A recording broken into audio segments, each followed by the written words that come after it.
আমাদের সুস্থ থাকার কিন্তু 6টা সূত্র আছে, ঠিক? সে সূত্রটা কিন্তু মানতে হবে। কে কে সুস্থ, মানে সারা জীবন সুস্থ থাকতে চাইছো, যেন ডক্টরের কাছে না যেতে হয়, কোনদিন যেন হসপিটাল নার্সিং না ভর্তি হতে হয়, থাকতে চাইছো তো, সুস্থ থাকতে চাইছো তো? দেখো বাবু, 6টা সূত্র আছে। কি সূত্র? প্রথম নাম্বার হচ্ছে, সেটা হচ্ছে উপবাস। উপবাস, উপবাস মানে যে রোজাটাই, বুঝা গেল? যেমন আমি কিছুক্ষণ আগে যখন বললাম যে বাবু 30 দিনের রোজা হয়, 30 দিন 31 দিনের রোজা হয়, তাই না? যাই হোক, তো এই রোজাটা যদি তোমরা 30 দিন করো তাহলে 11 মাস আর করতে হয় না, তাই না? কেউ করতে পারে, এটা কন্টিনিউটাকে রাখতেই পারে, সেটা নিয়ে কোনো সমস্যা নাই। এবং অপর পক্ষে যাবা তো হচ্ছে একাদশী আছে, তাই না? 15 দিনের মাথায় মাথায়। তো সব ধর্মের মধ্যে কিন্তু উপবাস যে কথাটা সেটা কিন্তু আছে, যেটা রোজা সেটাই কিন্তু উপবাস। তো বলছে যে উপবাস হচ্ছে আমাদের শরীরের জন্য অত্যন্ত গুরুত্বপূর্ণ, মানে সবচেয়ে সুস্থ থাকার কিন্তু একটা কুঞ্জি, মানে কুঞ্জি মানে মতলব হচ্ছে একটা পুঁজি, তাই না? অর্থাৎ ভালো করে এখানে বোঝার ব্যাপারে একটা বিষয় আছে। যখন কেউ উপবাস থাকে না বাবু, দেখবা ওর পেট কিন্তু সুস্থ থাকে। তুমি সারাদিন খাবার খেয়েছো, বা তুমি ধরো একটা ছোট্ট করে বোঝাই, তুমি ধরো সারাদিন কাজ করেছো, সারাদিন তুমি কাজ করছো, রাত্রে ঘুম পায় না? পায় না? রাত্রে কিন্তু ঘুম পায়। তো রাত্রে কিন্তু রেস্ট নিচ্ছ, আরামসে ঘুম দিয়েছো একদম। সেরকম ভাবে আমাদের পেটের তো রেস্ট তো দরকার আছে, তাহলে ও তো ভেতরে কাজ করছে, ও ভেতরে কাজ করছে, ও তো ক্লান্ত হয়। হঠাৎ করে তোমাদের প্রশ্ন হতে পারে, স্যার ব্রণ কেন হয় স্যার, তাই না?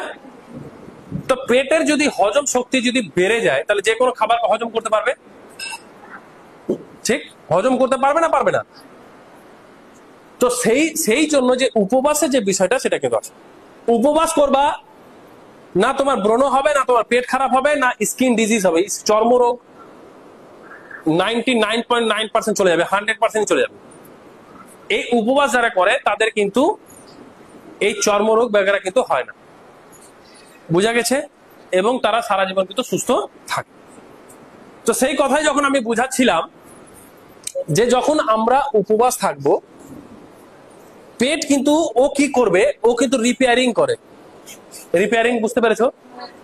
টায়ার টিউব যখন বাস্ট হয়ে যায় তো কি হয়, রিপেয়ারিং হয় না? হয় না?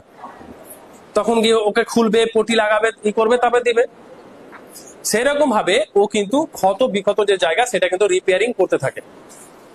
যে অর্গানটা আছে সেই অর্গান কিন্তু রিপেয়ারিং করে, বুঝা গেছে? ও কিন্তু রেস্ট পেয়ে গেল, ও কিন্তু পরবর্তী যখন তুমি আবার খাবার খাবা সেটা কিন্তু খুব স্পিডে কিন্তু হজম করে, ঠিক? এই জন্য উপবাসটা কিন্তু খুব দরকার আছে, বুঝা গেছে? সবচেয়ে বড় উদাহরণ দিলাম, এক হচ্ছে রোজা আর এক হচ্ছে একাদশী, মানে যে যার ধর্মের মধ্যে আছে। এবার যদি তোমরা ভাবো যে স্যার আমরা না উপবাস করব না রোজা করব, এর বিকল্প স্যার কি আছে তাহলে, তাই না? ধরে নাও যে রোজাও করবো না উপবাসও করবো না, কিন্তু প্রত্যেকদিন রোজা করবো আর প্রত্যেকদিন উপবাস করব, তাহলে কি করব? বুঝা গেছে কথাটা? এর অর্থাৎ এটার যে বিষয় সেটা হচ্ছে সকাল 8টা থেকে 9:30টার মধ্যে খাবো, দুপুর বেলা কিছু না কিছু খাবো, আর সন্ধ্যে 6টার মধ্যে খাবার খাবো, হলো? তাহলে সন্ধ্যে 6টার মধ্যে যখনই খাবার খাচ্ছি, ঘুরে যখন 8টা, তখন 14-15 ঘন্টা হয়ে যাচ্ছে। তাহলে 14-15 ঘন্টা রেস্ট কিন্তু আমাদের পেট পাচ্ছে, তাই না? তার মধ্যে ধরো সন্ধ্যে 6টায় খেয়েছো, 4-5 ঘন্টা ধরো হজম করতে লেগেছে, তার মধ্যে ধরো রাত্রি 10টা বা ধরো রাত্রি 12টা, বোঝা গেছে? তো যদিও এখানে যদি 8-10 ঘন্টা যদি পেট রেস্ট পায়, তাহলে ওর নিজে কি করছে, যে রিপেয়ারিং করার যে সময়টা সেটা কিন্তু পেয়ে যাচ্ছে না? পেয়ে যাচ্ছে না? তাহলে পেট কি থাকছে, পুরোপুরি ভাবে সুস্থ। তাহলে পেট যখন সুস্থ থাকবে তখন কিন্তু যেটা বলেছিলাম 135 ধরনের রোগ আসবে না। তাহলে উপবাস হচ্ছে আমাদের অনেক বড় কিন্তু মেডিসিন, বুঝা গেল কথাটা? দ্বিতীয় নম্বর যে বিষয় সেটা হচ্ছে অর্ধেক খাবার, অর্ধেক পেট খাবার। অনেকজন কি করে, একদম গলা অবধি খাবার খায়। কি করে? গলা অবধি খাবার খায়। স্যার গলা অব্দি কি স্যার এরকম না। মানে যতটা খাবার খাওয়া উচিত তার থেকেও বেশি খাচ্ছে, অর্থাৎ ভালো করে এখানে বোঝার আছে। ধরে নাও যে আমাদের কিন্তু 70 ভাগ খাবার খাওয়া উচিত, 30 ভাগ কিন্তু আমাদের খাবার কিন্তু খালি পেট আমাদের খালি রাখা উচিত, কিন্তু আমরা কি করছি না। সেই জন্য আমি কথাটা বলি যে আজকে ডেটে মানুষ কিন্তু পেটের জন্য খাবার খায় না, জিভের জন্য খায়, তাই না? অর্থাৎ মাংসটা রান্না হয়েছে, আহা হা হা, মা আরো দুটো দাও তো, আরো দুটো দিল, মা আরো দুটো দাও, আরো দুটো নিল, মা আরো দুটো, এত সুন্দর যে তুমি টেস্ট রান্না করেছো না, খেয়ে দাও। কিন্তু পেটটা যে সহ্য করতে পারবে তার কিন্তু খেয়াল থাকলো না। তাহলে মনটা বারবার কেন চাইছে? জিভের জন্য। কার জন্য? জিভের জন্য। তাহলে এই যে জিভের জন্য যে খাওয়াটা, তাহলে আমরা কি পেটের জন্য খাচ্ছি না? তা আমরা আমাদের মাথায় রাখতে হবে যে আমরা যখনই খাবার খাবো অর্ধেক পেট বা মানে 70% আমরা খাবার খাবো, 30% সবসময় আমরা কি রাখবো? ফাঁকা রাখবো। বোঝা গেল? এবার 3 নম্বর আসছে যে আমরা যখন খাবার খাবো কিভাবে খাবো। যখন আমরা খাবার খাবো মাথায় রাখবা বাবু, আমরা কিন্তু খাবার ভালোভাবে চিবিয়ে চিবিয়ে খাবো। বোঝাচ্ছে কথাটা? অর্থাৎ আমরা মুখে নিলাম, একদম ঘুট ঘুট করে জলের মতো গিলে নিব না, খাবারকে খেতে হবে জলের মতো করে, আর জলকে খেতে হবে খাবারের মতো করে। বোঝা গেল কথাটা? আমরা ভালোভাবে দাঁতে চিবাবো। তোমাদের একটা ম্যাজিক একটা বিষয় বলি, এই দাঁত কতটা কাজ করে তোমরা ভাবলে কিন্তু বাবু বড় অবাক হয়ে যাবা। কিরকম ভাবে? যে তোমাদের কান যখন নোংরা হয়ে যায় কিভাবে পরিষ্কার করো? কিছু দিয়ে পরিষ্কার বের করো না? আজকে থেকে বের করতে হবে না, অটোমেটিক বেরিয়ে যাবে। তুমি ঘুমিয়ে থাকবা, আরামসে কান থেকে ময়লাটা বেরিয়ে যাবে। কি করেছে? তা হয় নাকি স্যার? কি বলছেন আপনি? এই দাঁতই আমাদের বের করবে স্যার। দাঁতটা উঠে কি কানের মধ্যে যাবে স্যার? এরকম কোনো ব্যাপার আছে কি? তো কেন বলছেন স্যার দাঁত বের করে দেবে স্যার? বলো বলো, একটু ভাবো তো দাঁতটা কেন বের করে দিবে? মামুনি তোমরা ওই 2 ব্রেঞ্চ যারা আছে এখানে বসে যাও, মামুনি আজাও এই যাবেন। তো দাঁত আমাদের কি করে বের করে দেবে তাহলে? মামুনি চলো এখানে বসে যাও না। তো বলছে স্যার আপনি তাহলে কি স্যার দাঁতটা উঠে গিয়ে কান হেবে কেন স্যার? দাঁত বলছো তো? হ্যাঁ, দাঁতই নোংরাটা পরিষ্কার করে দেবে। যেমন ধরে নাও যখন গাজর টাজর পাওয়া যায় না, গাজর বিট এগুলো পাওয়া যায় কিনা, স্যার, তো যখন আমরা একটা চাবাবো না ভালো করে, দাঁত বার চিবাচ্ছি, এই কিন্তু এখানকার কিন্তু হিলছে বারবার। ঠিক অটোমেটিক যখন তুমি ঘুমাবা আরামসে দেখবা যে নোংরাটা পড়ে গেছে। বুঝা গেল? তাহলে দাঁতের কত বড় ভূমিকা। এক খাবারকে 50% ডাইজেস্ট করছে। তুমি যদি খাবারটাকে যদি না চিবে ফট করে যেতে গিলে না, তোর পেটের বেশি কাজ পড়ে যাবে। ওকে বারবার খাবারটাকে টুকরো করতে হবে, তাই না? আর আমরা যদি এখানে যদি চিবিয়ে যদি জল করে দিই খাবারটাকে, তাই না, তাহলে পেটের বেশি কি কাজ করতে হবে মামুনি? তাহলে পেট কি থাকবে আমাদের? সুস্থ থাকবে। তখন কি হবে? এই কান থেকে যত আমরা চিবাবো কান থেকে কি হয়ে যাবে? নোংরাটা বের হয়ে যাবে। বোঝা গেল? তাহলে যখনই আমরা খাবার খাবো মামুনি, তখন আমরা চিবিয়ে খাবো। বুঝা গেছে? অন্যজন কি করে? তারা গিলতে থাকে কিনা বলো?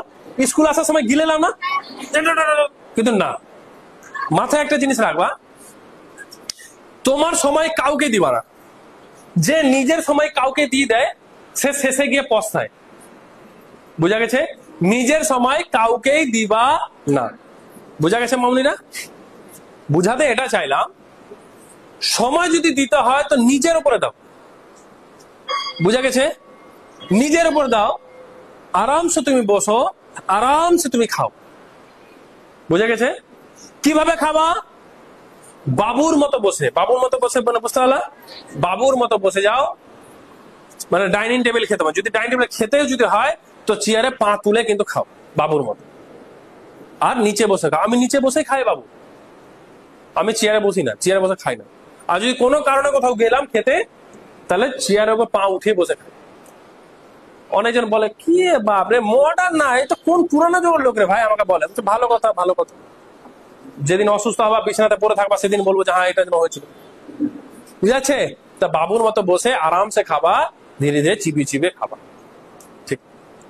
চতুর্থ নম্বর হচ্ছে জল পান করবা। স্যার জলকে কি বলা হয় মামনি? জীবন, তাই না? জলকে বলা হয় জীবন। তো আমি বলবো যে জলটা কিন্তু আবার বিষ। জল যেমন অমৃত, জল আবার সেরকম হচ্ছে বিষ। কেন বলছেন স্যার বিষ? স্যার আমরা জল ছাড়া তো বাঁচতেই পারবো না স্যার, তাই না? তো বিষ বললেন কি করে? হ্যাঁ, জল বিষে পরিণত হয়। কিভাবে পরিণত হয় ভালো করে মানে বুঝার একটা বিষয় আছে। আমি তোমাদেরকে জল পান করার নিয়মটা দেখাচ্ছি কিভাবে। এই যে নিয়মটা, জল পান করার যে নিয়মটা, এই প্রসেস তোমাদের কি হচ্ছে ভুল হচ্ছে। এই ভুলের কারণের জন্য কিন্তু মামনি, তো বিষয়টা হচ্ছে কি যে আমরা জল পান করব, তো জলটা পান করব কি করে ভালো করে বুঝো। এটা কিন্তু অনেক বড় কিন্তু একটা ক্লাস, তাই না? এটা কিন্তু তোমাদেরকে কিন্তু কেউ শিখায়নি, শিখেছে বাড়ি কিন্তু লোকজন এগারা বেগারা কিন্তু কেউ শিখায় না। আমি যত স্কুলে গেছি স্যার হয়তো খুব কম এক দুজন পেলাম, সেটা আলাদা ব্যাপার, কিন্তু বাকিদের কিন্তু পাই না। বুঝা গেল? তো জল আমরা কি করব, তোমরা যখন স্কুলে এসছো দাঁড়িয়ে একদম জল পান করবা না, সব সময় জল বসে পান করবা। এবার জলটা আরো কি করে পান করবা? বসে তো পান করবে, এবার নিঃশ্বাস ফেলে ফেলে, অর্থাৎ হ্যাঁ কিভাবে খেতে হয়। জল যে খাবার নিয়মটা, জল তুমি মুখে নিলা,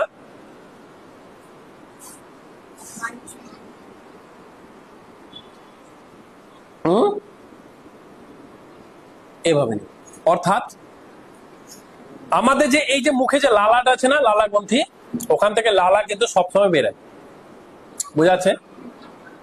তো যত লালা পেটের ভেতরে যাবে, ভালো করে বুঝো, যত লালা আমাদের পেটের ভেতরে যাবে আমাদের পেট কিন্তু আরো ভালো কাজ করবে। বুঝা গেছে? বুঝা যাচ্ছে? তাহলে আমরা কি করব? সিপ সিপ করে জল পান করবো। এভাবে নিব, এভাবে করে জল।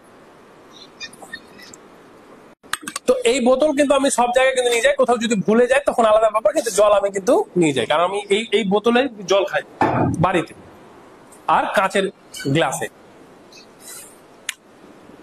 তারপরে অনেকজন লোটা ব্যবহার করে না এখনো, লোটাতে হচ্ছে জল পান করাটা হচ্ছে সবচেয়ে বেস্ট। এটা আমাদের ভারতবর্ষের সংস্কৃতি হচ্ছে, ভারতের যে লোটাতে জল পান করা, লোটা কি থাকে চ্যাপটা থাকে না, ওটাতে জল পান করলে আরো ভালো। যাই হোক, তবে হচ্ছে দাঁড়িয়ে যখন জল কেউ পান করবে না বাবু, তখন কিন্তু ওই কোমর ব্যথা এবং অর্থোরাইটিসের প্রবলেম সেটা কিন্তু হবে। বুঝা গেল কথাটা? ঠিক। তাহলে দাঁড়িয়ে কি করতে হবে? জল পান করতে হবে না। জল খাবার, যেমন ধরো তোমার জল তেষ্টা পেয়েছে এবং খিদাও পেয়েছে, তো কোন কাজটা করে আগে করবা? আগে জল পান করতে হবে। জল পান করে কতক্ষণ পর খাবার খেতে হয়? আধা ঘন্টা বা 15 মিনিট। আর আর জল পান করে সঙ্গে সঙ্গে খাবার কে খায়? অনেকেই খায়। তো মাথায় রাখবা যে খাবার খাওয়ার আগে যদি জল তেষ্টা পেয়ে যায়, তাহলে 40 মিনিট, মানে আমি জল পান করলাম, জল পান করে 40 মিনিট পর আমি খাবার খাবো। এবার খাবার খাওয়ার কতক্ষণ পর জল পান করা উচিত? মিনিমাম 1 ঘন্টা। কে বললো? কে বললো মামুনি? নিয়ম মানো, 1 ঘন্টা মানো। বলে তো দিচ্ছে মামুনি, নিয়ম তো মানো না। তাহলে কি করতে হবে? মিনিমাম 1 ঘন্টা। বুঝা গেছে? আরেকটা বিশেষ গুরুত্বপূর্ণ যে জলের নিয়মটা বলবো, মাথায় রাখবা। বাড়িতে থাকো, স্কুলে থাকো, যেখানে থাকো, বাথরুম করে আসার পর, মানে মল ত্যাগ করো বা ইউরিন ত্যাগ করো, যেটাই করো, এসে সঙ্গে সঙ্গে জল একদম পান করবা না। হয় জল পান করে যাও, না হয় এসে সঙ্গে সঙ্গে জল পান করবা না, মিনিমাম আধা ঘন্টা পর জল পান করো। ঠিক? মামুনি জান বলছিল স্যার যে খাবার খেতে খেতে তুমি 1 ঘুট খেতেই পারো, কিন্তু তার বেশি একদম না। বোঝা গেছে মামুনি? 1 ঘুট বা 2 ঘুট তুমি জল খেতে পারো, যদি না থামতে পারো তো। এবং বিশেষ আরেকটা কথা, সেটা হচ্ছে রাত্রে ঘুমানোর সময় অবশ্যই কিন্তু অর্ধেক গ্লাস জল হোক বা 1 গ্লাস জল হোক পান করে ঘুমাবো, মানে অর্ধেক গ্লাস জল পান করে অবশ্যই কিন্তু ঘুমাবো। হলো 6 নম্বর, যেটা আমি আগে বলে দিয়েছি, সেটা হচ্ছে যে খাবারের সময়টা। তোমরা হচ্ছে যেহেতু স্টুডেন্ট, সকালবেলা যখন তোমরা বেরাচ্ছ বাড়ি থেকে,